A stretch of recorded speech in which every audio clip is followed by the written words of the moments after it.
Have you ever stared at your phone, wondering how long it's been since someone called you just to ask, "How are you?" Really, you scroll through messages, most of them are ones you sent first. Little check-ins, reminders, warm, just thinking of you notes. You try to recall the last time they reached out on their own. The silence isn't loud, but it's steady and slowly. It begins to sound like something else entirely, like distance, like absence, like being forgotten. There's a quiet kind of heartbreak in always being the one who reaches out. It doesn't happen overnight.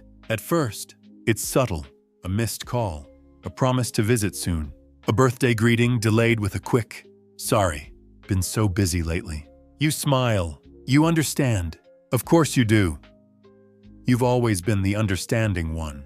But then the days stretch longer. The calendar fills with their plans, not yours. And that invisible thread that used to feel warm and steady now feels frayed, thin, one-sided. That's when the doubt starts to creep in. Did I do something wrong? Am I being too needy? Maybe they're just overwhelmed. Maybe I should try harder. So you send another message. Offer to help. Ask how things are going. Suggest a get-together, even if it means rearranging your own schedule. You keep showing up again and again, hoping that this time they'll see it, they'll feel it, they'll respond. But sometimes they don't, and that leaves you with a heaviness that's hard to explain to anyone else. Because it's not just about the calls, it's about the quiet message underneath. You matter less now, but I want you to hear something today, something you may not have heard in a long while. You matter deeply, even when others forget to say it, even when you're the only one picking up the emotional weight in the relationship, even when your love goes unanswered. And while you can't force others to meet you halfway, you can make one of the most powerful decisions of all, to stop chasing and to start restoring your balance and peace. Frank, a soft-spoken grandfather of 4, once told me, "I don't think my children are unkind.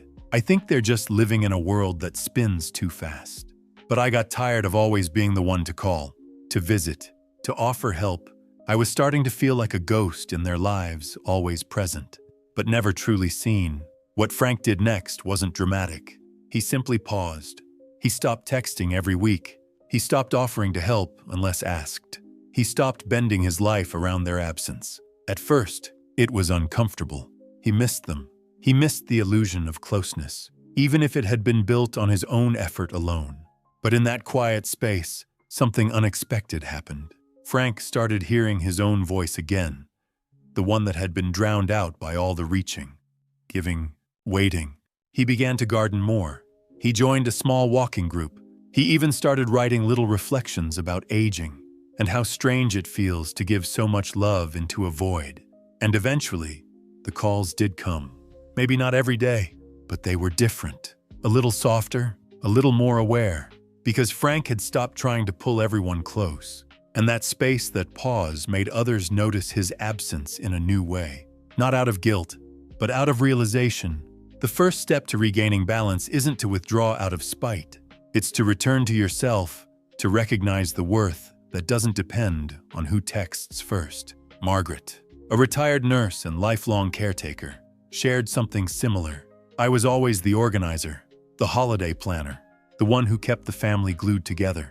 But after my husband passed, I noticed something. If I didn't plan it, it didn't happen." She felt invisible not because no one loved her, but because she had trained everyone to expect her to be the one who reached out, always. So one year, she didn't. She didn't arrange the Christmas gathering. She didn't remind her children to coordinate gifts. She waited, and it was quiet. At first, her heart broke. But as the silence settled, she began to understand something profound. She had spent so long holding the thread that no one else realized what would happen if she let go. It took time. The holidays that year were small, but her absence from the usual role made something clear to everyone. This was a two-way relationship, or it needed to be. When her daughter finally called and said, "I didn't realize how much you were doing," Margaret didn't respond with anger. She simply said, "I know, and I needed you to see that." There's power in letting others feel your absence, not to punish them, not to guilt them, but to allow them the space to realize your presence was never guaranteed. It was a gift you offered freely. And it's okay to offer that gift more mindfully now. If you're the only one who keeps the connection alive, take a breath, not to close your heart, but to refill it. Stop calling just because you're afraid they'll forget you. Stop texting every week just to prove you still matter. Stop bending your life into smaller and smaller shapes to make space for people who've forgotten how to meet you in the middle. Your value isn't in how often you remind people you exist. It's in the quiet, rooted truth that you do, and that truth doesn't need constant outreach to be real. You deserve to be met, not just tolerated, not just accommodated. You deserve to be met, not just tolerated, not just accommodated. But for many of us, reaching out has become a habit rooted in something much deeper than kindness. It often grows from fear, the quiet fear of being forgotten, of becoming irrelevant, of slowly slipping out of the lives we helped build. So we overcompensate. We call first. We offer too much. We try to stay useful, because usefulness, at least, feels like something they'll notice. But that path is exhausting, and it rarely leads to the connection we crave. Helen, a woman in her 70s with a spark still alive in her eyes, once said, "I spent years thinking that if I stopped checking in, they'd just move on without me. And one day, I realized I had already been moving on without myself." It stopped her in her tracks. She had confused reaching out with staying connected. But connection isn't about who initiates more. It's about who shows up with presence, with intention, with care. And if you're the only one holding that weight, it's not a connection, it's a performance. There's a deep difference between nurturing love and overextending yourself out of fear. The former is rooted in strength. The latter comes from emptiness. Helen's turning point came during her birthday. She had spent weeks planning a small gathering, made her famous lemon cake, even bought little gifts for her grandchildren. And slowly, the cancellations trickled in. One had a last-minute meeting. Another forgot. Only one of her children showed up late and distracted. She smiled through it all, told herself it was okay, that life was busy, that she was lucky to have even one show up. But when the door closed that evening and the house went quiet again, something inside her broke. Not in anger, in clarity. She realized that she had been doing too much for people who barely noticed anymore. And it wasn't because they didn't love her. It was because she had made it so easy to forget how much she did. From that day on, Helen made a promise to herself. No more overfunctioning. She stopped hosting out of obligation. She stopped reminding people of her own worth through baked goods and open arms. Instead, she started going to the art museum once a month. She joined a local book circle. She made her own plans, not out of spite, but out of joy. When her children did call, she no longer sounded tired or desperate to hear their voice. She was calm, happy, present, and slowly, they started calling more often. Not because she begged, but because they missed the new energy they sensed in her. That's the quiet magic of reclaiming yourself. Sometimes, we teach people how to treat us by how little we ask for, by how often we say, "It's okay," when it's really not, by how we never say, "That hurt," or "I needed more from you." But healing doesn't mean confrontation. It can start with soft boundaries, simply graceful truths. Ethan, who had always been the one to reach out to his adult children birthdays, anniversaries, the just checking in messages, decided one day to stop. Not dramatically, not angrily, just stopping. He wanted to see what would happen. Weeks passed, then a month, no calls, not even a text. And yes, it stung. But Ethan used that silence as information, not as punishment. He realized how much of the relationship had depended on him playing the role of the emotional initiator. So he did something gentle but powerful. He wrote a letter, not a guilt trip, just honesty. "I've noticed that I've been the one to reach out most of the time," he wrote. "And while I love staying in touch, I've realized it's been making me feel a little unseen. I'm going to step back for a while and focus on the things that bring me peace. I hope we still find ways to connect, but I want that connection to come from both of us." He mailed it, and then he let go. Not everything changed immediately, but something shifted. A few weeks later, his daughter called and said, "Dad, I hadn't realized. I'm sorry. I don't want to lose touch with you." That moment wasn't about blame. It was about balance. When we stop chasing people, we give them the chance to walk toward us or not. And either way, we learn something valuable. But perhaps the most important shift isn't in them, it's in us.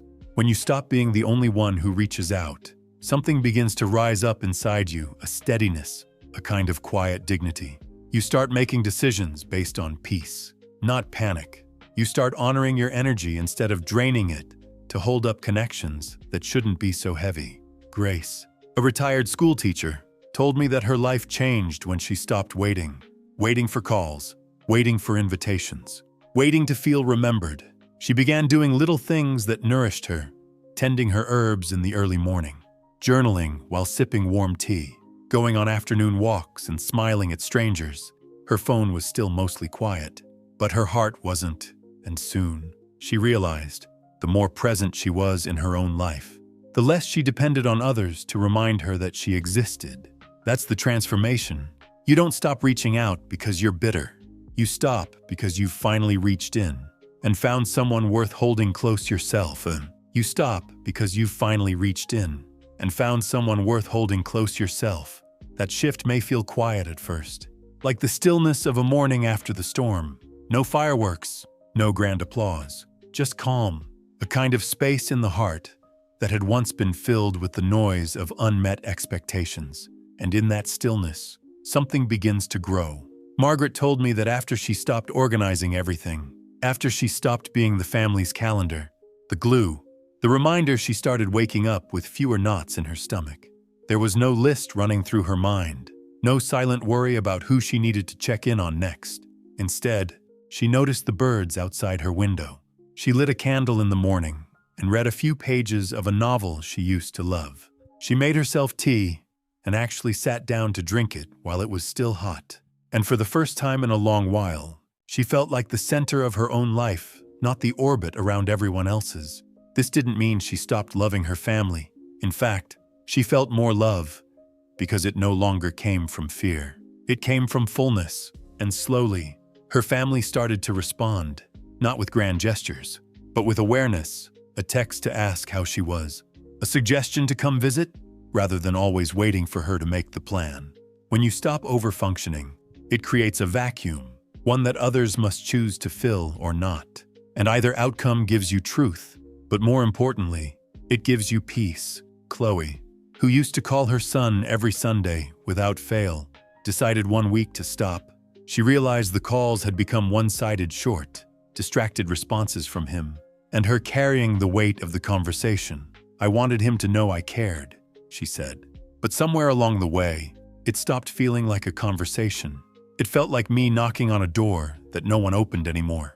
So she didn't call. One Sunday passed, then two. She didn't fill the gap with bitterness. She filled it with her own presence. She took herself to a local cafe and brought a journal. She wrote about her childhood, about how it felt to age, about missing the feeling of being essential to someone. And then, one Sunday evening, her phone rang. Her son said, "I missed hearing your voice today." Chloe smiled, not because he had called, but because she had stopped trying to earn what should have been offered freely. This is the restoration, not of the relationship, necessarily though sometimes. Beautifully, that happens, but of your own center. You begin to find joy in your own rhythm, in a walk at your pace, in music that moves you, in lighting a candle just for yourself, not to prepare for company, but to honor your own presence. And something else begins to happen. You become magnetic again, not because you're chasing anyone, but because you've returned to yourself. There's a lightness in people who no longer beg to be seen, a quiet radiance in those who've stopped proving and started simply being. Frank said that once he stopped calling so often, his grandchildren began to take more initiative.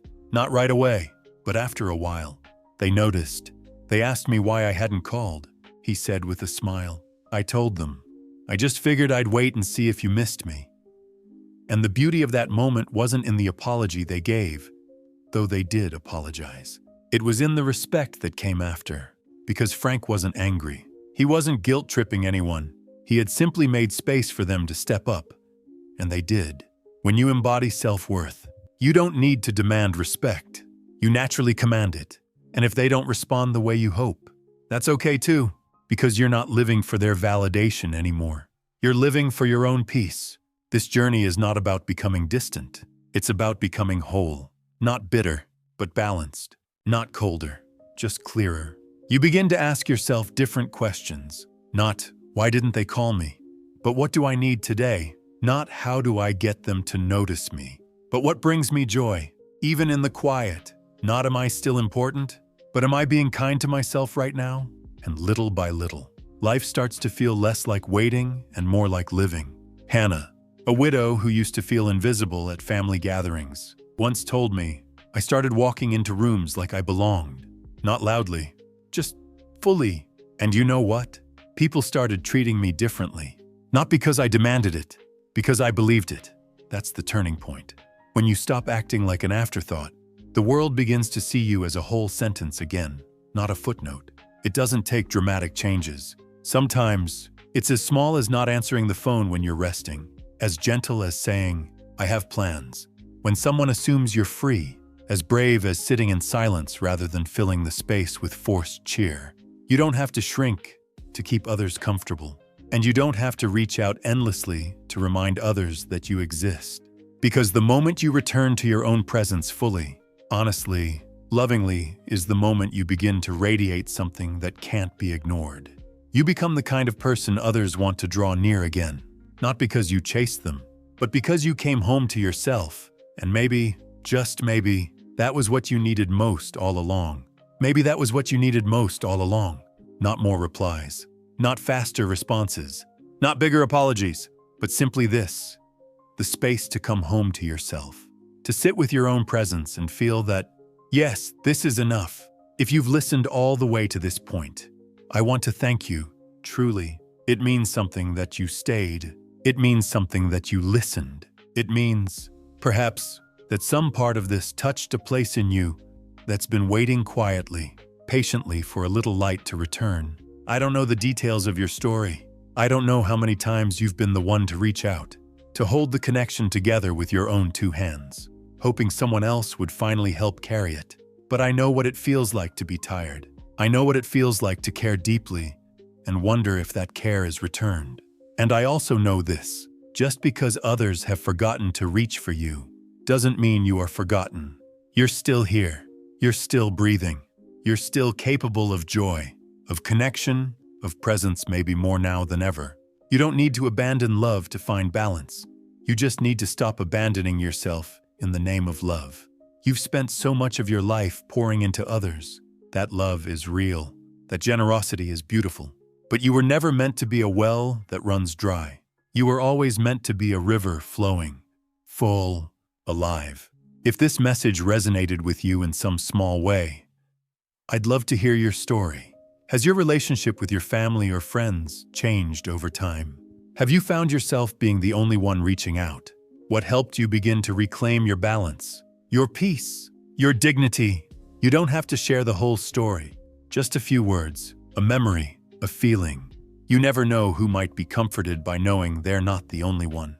And if this video made you feel a little less alone, if it gave you permission to pause, to breathe, to stop chasing, I'd be honored if you'd subscribe, not for the numbers, but so that we can keep walking this road together. Because you're not done yet. There's still laughter to be had, still beauty to be noticed, still mornings to greet with quiet joy, still conversations waiting to happen, the kind that don't begin with, "Why haven't you called?" but with, "I'm glad you're here." Whether the phone rings or not, whether they reach out or don't, you are not invisible. You are not a burden. You are not too late. You are here, and you are whole. And if you've been the only one reaching out, I hope today you start reaching inward too. That's where the healing begins. That's where the balance returns. That's where peace has been waiting for you all along. Thank you for spending this time with me. Be gentle with yourself today. And remember, the most important connection you can ever rebuild is the one with your own heart. I'll see you again soon. Until then, take care and walk softly. You've earned it.